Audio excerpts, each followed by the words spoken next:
heaven ever wishes to grant me a boon, it will be a total effacing of the results of a mere chance which fixed my eye on a certain stray piece of shelf paper. It was nothing on which I would naturally have stumbled in the course of my daily round, for it was an old number of an Australian journal, Sydney Bulletin, for April 18, 1925. It had escaped even the cutting bureau, which had at the time of its issuance been avidly collecting material for my uncle's research. I had largely given over my inquiries into what Professor Angel called the Cthulhu cult, and was visiting a learned friend of Paterson, New Jersey, the curator of a local museum and a mineralogist of note. Examining one day the reserve specimens roughly set on the storage shelves in a rear room of the museum, my eye was caught by an odd picture in one of the old papers spread beneath the stones. It was the Sydney Bulletin I have mentioned, for my friend has wide affiliations in all conceivable foreign parts, and the picture was a half-dome cut of a hideous stone image almost identical with that which Legras had found in the swamp. Eagerly clearing the sheet of its precious contents, I scanned the item in detail and was disappointed to find it of only moderate length. What it suggested, however, was of portentous significance to my flagging quest, and I carefully tore it out for immediate action. It read as follows: Mystery derelict found at sea. Vigilant arrives with helpless armed New Zealand yacht in tow. One survivor and dead man found aboard. Tale of desperate battle and deaths at sea. Rescued seaman refuses particulars of strange experience. Odd idol found in his possession. Inquiry to follow. The Morrison Coast freighter Vigilant, bound from Valparaiso, arrived this morning at its wharf in Darling Harbour, having in tow the battled and disabled but heavily armed steam yacht Alert of Dunedin, NZ, which was sighted April 12th in S latitude 34 degrees 21, W longitude 152 degrees 17, with one living and one dead man aboard. The Vigilant left Valparaiso March 25th, and on April 2D was driven considerably south of her course by exceptionally heavy storms and monster waves.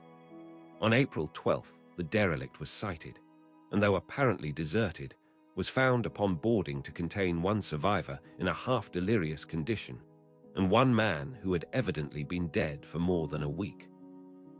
The living man was clutching a horrible stone idol of unknown origin, about a foot in height, regarding whose nature authorities at Sydney University, the Royal Society, and the museum in College Street all profess complete bafflement, and which the survivor says he found in the cabin of the yacht in a small carved shrine of common pattern.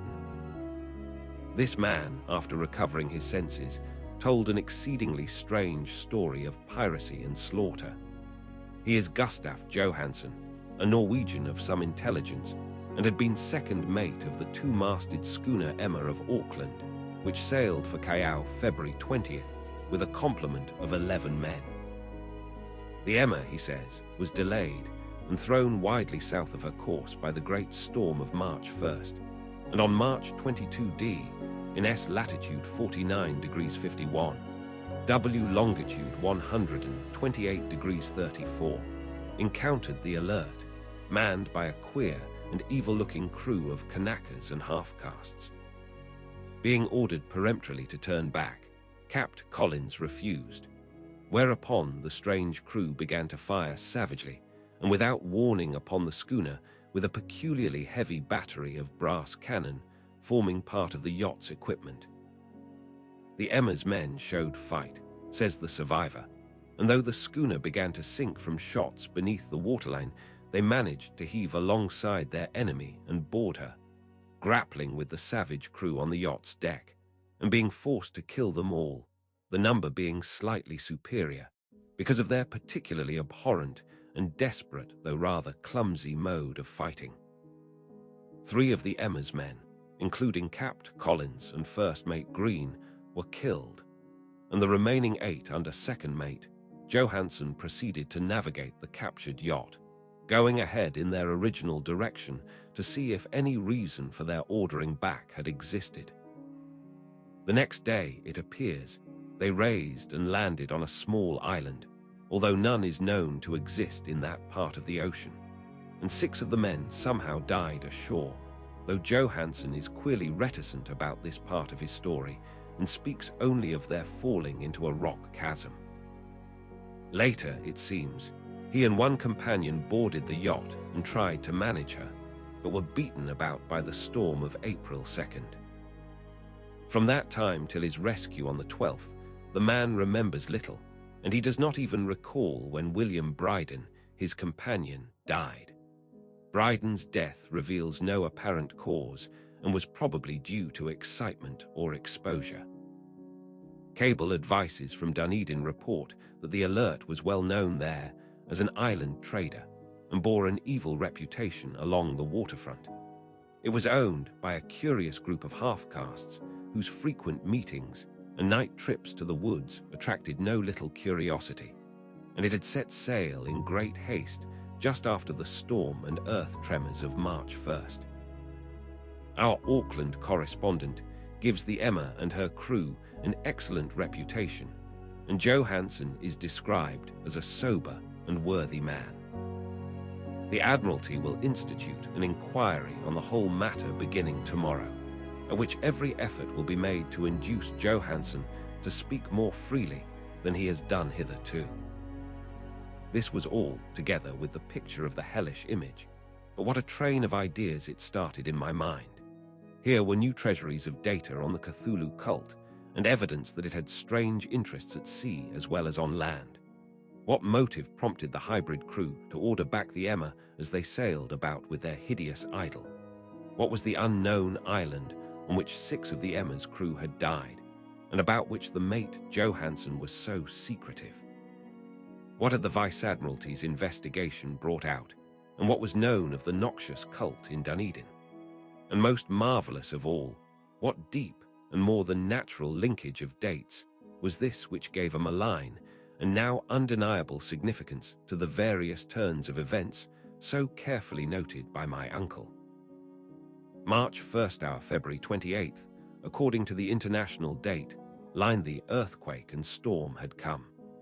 From Dunedin, the Alert and her noisome crew had darted eagerly forth as if imperiously summoned, and on the other side of the earth poets and artists had begun to dream of a strange, dank cyclopean city, whilst a young sculptor had moulded in his sleep the form of the dreaded Cthulhu.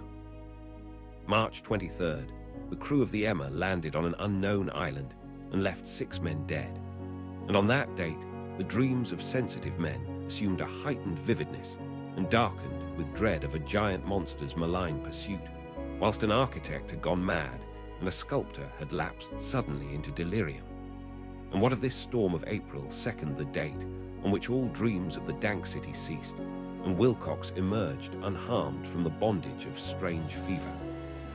What of all this and of those hints of old Castro about the sunken, star-born old ones and their coming reign, their faithful cult and their mastery of dreams? Was I tottering on the brink of cosmic horrors beyond man's power to bear? If so, they must be horrors of the mind alone, for in some way the 2nd of April had put a stop to whatever monstrous menace had begun its siege of mankind's soul. That evening, after a day of hurried cabling and arranging, I bade my host adieu and took a train for San Francisco. In less than a month I was in Dunedin, where, however, I found that little was known of the strange cult members who had lingered in the old sea taverns. Waterfront scum was far too common for special mention, though there was vague talk about one inland trip these mongrels had made, during which faint drumming and red flame were noted on the distant hills. In Auckland, I learned that Johansen had returned with yellow hair turned white after a perfunctory and inconclusive questioning at Sydney, and had thereafter sold his cottage in West Street and sailed with his wife to his old home in Oslo. Of his stirring experience, he would tell his friends no more than he had told the Admiralty officials, and all they could do was to give me his Oslo address. After that I went to Sydney and talked profitlessly with seamen and members of the Vice-Admiralty Court. I saw the Alert, now sold and in commercial use, at Circular Quay in Sydney Cove, but gained nothing from its non-committal bulk. The crouching image with its cuttlefish head, dragon body, scaly wings, and hieroglyph pedestal was preserved in the museum at Hyde Park, and I studied it long and well, finding it a thing of balefully exquisite workmanship, and with the same utter mystery, terrible antiquity, and unearthly strangeness of material which I had noted in Legras's smaller specimen. Geologists, the curator told me, had found it a monstrous puzzle, for they vowed that the world held no rock like it. Then I thought with a shudder of what old Castro had told Legras about the primal great ones. They had come from the stars and had brought their images with them. Shaken with such a mental revolution as I had never before known, I now resolved to visit mate Johansen in Oslo. Sailing for London, I re-embarked at once for the Norwegian capital, and one autumn day landed at the trim wharves in the shadow of the Edgeberg. Johansen's address, I discovered, lay in the old town of King Harald Hardrada, which kept alive the name of Oslo during all the centuries that the greater city masqueraded as Christiania. I made the brief trip by taxicab and knocked with palpitant heart at the door of a neat and ancient building with plastered front. A sad-faced woman in black answered my summons, and I was strung with disappointment when she told me in halting English that Gustaf Johansen was no more. He had not long survived his return, said his wife, for the doings at sea in 1925 had broken him. He had told her no more than he had told the public, but had left a long manuscript of technical matters, as he said, written in English, evidently in order to safeguard her from the peril of casual perusal. During a walk through a narrow lane near the Gothenburg dock, a bundle of papers falling from an attic window had knocked him down. 2 Lascar sailors at once helped him to his feet, but before the ambulance could reach him, he was dead. Physicians found no adequate cause for the end and laid it to heart trouble and a weakened constitution. I now felt gnawing at my vitals that dark terror which will never leave me till I too am at rest, accidentally or otherwise. Persuading the widow that my connection with her husband's technical matters was sufficient to entitle me to his manuscript, I bore the document away and began to read it on the London boat. It was a simple, rambling thing, a naive sailor's effort at a post facto diary, and strove to recall day by day that last awful voyage. I cannot attempt to transcribe it verbatim in all its cloudiness and redundance, but I will tell its gist enough to show why the sound of the water against the vessel's sides became so unendurable to me that I stopped my ears with cotton. Johansen, thank God, did not know quite all, even though he saw the city and the thing, but I shall never sleep calmly again when I think of the horrors that lurk ceaselessly behind life in time and in space, and of those unhallowed blasphemies from elder stars which dream beneath the sea, known and favored by a nightmare cult ready and eager to loose them on the world whenever another earthquake shall heave their monstrous stone city again to the sun and air. Johansen's voyage had begun just as he told it to the Vice-Admiralty.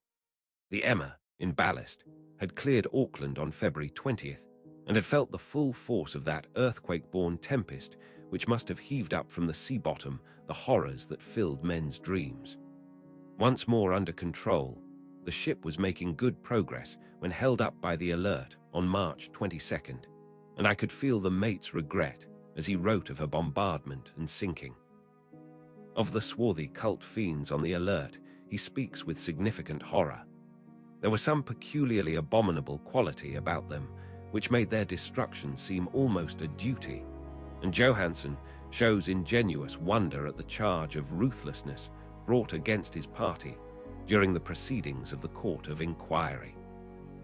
Then, driven ahead by curiosity in their captured yacht under Johansen's command, the men sight a great stone pillar sticking out of the sea, and in S, latitude 47 degrees 9, W, longitude 126 degrees 43, come upon a coastline of mingled mud, ooze, and weedy cyclopean masonry, which can be nothing less than the tangible substance of Earth's supreme terror, the nightmare corpse city of Arlai. That was built in measureless eons behind history by the vast, loathsome shapes that seeped down from the dark stars. There lay great Cthulhu and his hordes, hidden in green, slimy vaults, and sending out at last, after cycles incalculable, the thoughts that spread fear to the dreams of the sensitive and called imperiously to the faithful to come on a pilgrimage of liberation and restoration. All this Johansen did not suspect, but God knows he soon saw enough. I suppose that only a single mountaintop, the hideous monolith-crowned citadel whereon great Cthulhu was buried, actually emerged from the waters. When I think of the extent of all that may be brooding down there, I almost wish to kill myself forthwith. Johansen and his men were awed by the cosmic majesty of this dripping Babylon of elder demons, and must have guessed without guidance that it was nothing of this or of any sane planet. Or at the unbelievable size of the greenish stone blocks, at the dizzying height of the great carven monolith, and at the stupefying identity of the colossal statues and bas-reliefs with the queer image found in the shrine on the alert, is poignantly visible in every line of the mate's frightened description. Without knowing what futurism is like, Johansen achieved something very close to it when he spoke of the city, for instead of describing any definite structure or building, he dwells only on the broad impressions of vast angles and stone surfaces too great to belong to anything right or proper for this earth, and impious with horrible images and hieroglyphs. I mention his talk about angles because it suggests something Wilcox had told me of his awful dreams. He had said that the geometry of the dream place he saw was abnormal, non-Euclidean, and loathsomely redolent of spheres and dimensions apart from ours. Now, an unlettered seaman felt the same thing whilst gazing at the terrible reality. Johansen and his men landed at a sloping mud bank on this monstrous acropolis and clambered slipperily up over Titan oozy blocks, which could have been no mortal staircase. The very sun of heaven seemed distorted when viewed through the polarizing miasma welling out from this sea-soaked perversion, and twisted menace and suspense lurked leeringly in those crazily elusive angles of carven rock, where a second glance showed concavity after the first showed convexity. Something very like fright had come over all the explorers before anything more definite than rock and ooze and weed was seen. Each would have fled had he not feared the scorn of the others, and it was only half-heartedly that they searched vainly, as it proved for some portable souvenir to bear away. It was Rodriguez, the Portuguese, who climbed up the foot of the monolith and shouted of what he had found. The rest followed him and looked curiously at the immense carved door with the now familiar squid dragon bas-relief. It was, Johansen said, like a great barn door, and they all felt that it was a door because of the ornate lintel, threshold, and jambs around it, though they could not decide whether it lay flat like a trapdoor or slantwise like an outside cellar door. As Wilcox would have said, the geometry of the place was all wrong. One could not be sure that the sea and the ground were horizontal, hence the relative position of everything else seemed phantasmally variable. Bryden pushed at the stone in several places without result. Then Donovan felt over it delicately around the edge, pressing each point separately as he went. He climbed interminably along the grotesque stone molding that is. One would call it climbing if the thing was not after all horizontal, and the men wondered how any door in the universe could be so vast. Then, very softly and slowly, the acre-great panel began to give inward at the top, and they saw that it was balanced. Donovan slid or somehow propelled himself down or along the jamb and rejoined his fellows, and everyone watched the queer recession of the monstrously carven portal. In this fantasy of prismatic distortion, it moved anomalously in a diagonal way, so that all the rules of matter and perspective seemed upset. The aperture was black with a darkness almost material. That tenebrousness was indeed a positive quality, for it obscured such parts of the inner walls as ought to have been revealed, and actually burst forth like smoke from its eon-long imprisonment, visibly darkening the sun as it slunk away into the shrunken and gibbous sky on flapping membranous wings. The odor arising from the newly opened depths was intolerable, and at length the quick-eared Hawkins thought he heard a nasty, slopping sound down there. Everyone listened, and everyone was listening still when it lumbered slobberingly into sight and gropingly squeezed its gelatinous green immensity through the black doorway into the tainted outside air of that poison city of madness. Poor Johansen's handwriting almost gave out when he wrote of this. Of the 6 men who never reached the ship, he thinks 2 perished of pure fright in that accursed instant. The thing cannot be described. There is no language for such abysms of shrieking and immemorial lunacy, such eldritch contradictions of all matter, force, and cosmic order. A mountain walked or stumbled. God! What wonder that across the earth a great architect went mad, and poor Wilcox raved with fever in that telepathic instant. The thing of the idols, the green, sticky spawn of the stars, had awaked to claim his own. The stars were right again, and what an age-old cult had failed to do by design, a band of innocent sailors had done by accident. After vigintillions of years, great Cthulhu was loose again, and ravening for delight. 3 men were swept up by the flabby claws before anybody turned. God rest them, if there be any rest in the universe. They were Donovan, Guerrera, and Angstrom. Parker slipped as the other 3 were plunging frenziedly over endless vistas of green-crusted rock to the boat, and Johansen swears he was swallowed up by an angle of masonry which shouldn't have been there, an angle which was acute but behaved as if it were obtuse. So only Bryden and Johansen reached the boat and pulled desperately for the alert as the mountainous monstrosity flopped down the slimy stones and hesitated floundering at the edge of the water. Steam had not been suffered to go down entirely, despite the departure of all hands for the shore, and it was the work of only a few moments of feverish rushing up and down between wheels and engines to get the alert underway. Slowly, amidst the distorted horrors of that indescribable scene, she began to churn the lethal waters, whilst on the masonry of that charnel shore that was not of earth the Titan thing from the stars slavered and gibbered like Polypheme cursing the fleeing ship of Odysseus. Then, bolder than the storied Cyclops, great Cthulhu slid greasily into the water and began to pursue with vast wave-raising strokes of cosmic potency. Bryden looked back and went mad, laughing shrilly as he kept on laughing at intervals till death found him one night in the cabin, whilst Johansen was wandering deliriously. But Johansen had not given out yet. Knowing that the thing could surely overtake the alert until steam was fully up, he resolved on a desperate chance, and setting the engine for full speed, ran lightning-like on deck and reversed the wheel. There was a mighty eddying and foaming in the noisome brine, and as the steam mounted higher and higher, the brave Norwegian drove his vessel head on against the pursuing jelly, which rose above the unclean froth like the stern of a demon galleon. The awful squid head, with writhing feelers, came nearly up to the bowsprit of the sturdy yacht, but Johansen drove on relentlessly. There was a bursting as of an exploding bladder, a slushy nastiness as of a cloven sunfish, a stench as of 1,000 opened grave, and a sound that the chronicler would not put on paper. For an instant the ship was befouled by an acrid and blinding green cloud, and then there was only a venomous seething astern. Where God in heaven?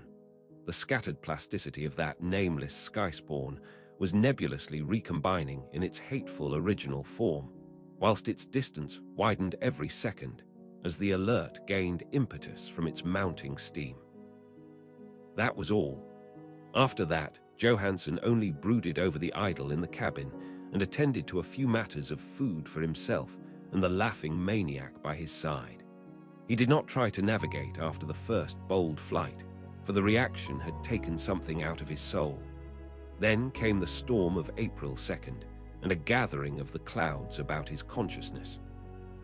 There is a sense of spectral whirling through liquid gulfs of infinity, of dizzying rides through reeling universes on a comet's tail, and of hysterical plunges from the pit to the moon, and from the moon back again to the pit, all livened by a cachinnating chorus of the distorted, hilarious elder gods and the green, bat-winged mocking imps of Tartarus. Out of that dream came Rescue the Vigilant, the Vice-Admiralty Court, the streets of Dunedin, and the long voyage back home to the old house by the Edgeburg. He could not tell they would think him mad. He would write of what he knew before death came, but his wife must not guess. Death would be a boon if only it could blot out the memories. That was the document I read, and now I have placed it in the tin box beside the bas-relief and the papers of Professor Angel. With it shall go this record of mine, this test of my own sanity, wherein is pieced together that which I hope may never be pieced together again. I have looked upon all that the universe has to hold of horror, and even the skies of spring and the flowers of summer must ever afterward be poison to me. But I do not think my life will be long. As my uncle went, as poor Johansen went, so I shall go. I know too much, and the cult still lives. Cthulhu still lives, too, I suppose, again in that chasm of stone which has shielded him since the sun was young. His accursed city is sunken once more, for the Vigilant sailed over the spot after the April storm, but his ministers on earth still bellow and prance and slay around idol-capped monoliths in lonely places. He must have been trapped by the sinking whilst within his black abyss, or else the world would by now be screaming with fright and frenzy. Who knows the end? What has risen may sink, and what has sunk may rise. Loathsomeness waits and dreams in the deep, and decay spreads over the tottering cities of men. A time will come, but I must not and cannot think. Let me pray that, if I do not survive this manuscript, my executors may put caution before audacity and see that it meets no other eye.